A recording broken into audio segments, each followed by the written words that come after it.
let me talk a little bit about how the lobby operates. It operates at two levels, one of which you were talking about and one which you were not talking about. The first level, which you were not talking about, is in terms of public opinion and in terms of dealing with the public. And there, the lobby is deeply concerned with controlling as much as possible the discourse. It's what we were talking about before. The lobby does not want Israel to be portrayed in a negative light.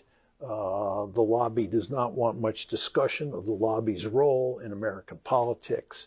Right? The lobby wants to control the discourse or influence the discourse as much as possible. That has become exceedingly difficult to do. That was the point that I was making to you earlier.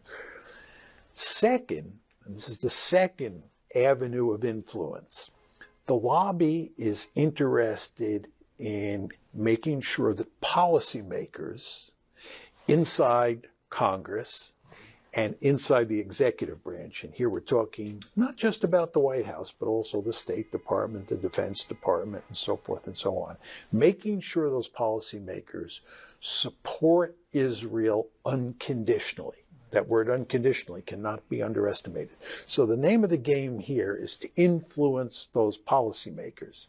Now, there are obviously many policymakers who think that what Israel is doing in Gaza is reprehensible, but they will not speak out. And they will vote in support of Israel at almost every turn. There will be a few exceptions, but not many. That raises the question, why?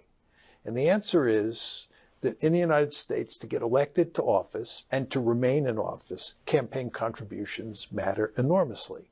And the lobby is really good at providing money, providing resources for individuals who support the lobby's positions.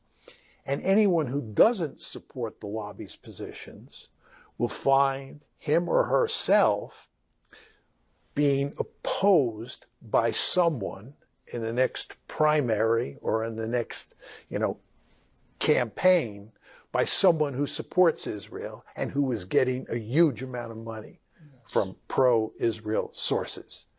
So politicians, and this again includes politicians in the executive branch and in the legislative branch, understand that there will be a huge price to pay if they don't support Israel hook, line, and sinker. And they end up, in almost all cases, supporting Israel as a result. If you took away the ability of the lobby to provide campaign funds for political candidates, I think you would see very different voting patterns when it comes to Israel. Because this is not a case of all these politicians loving Israel and feeling they have to support Israel because it shares our values or it's a strategic asset.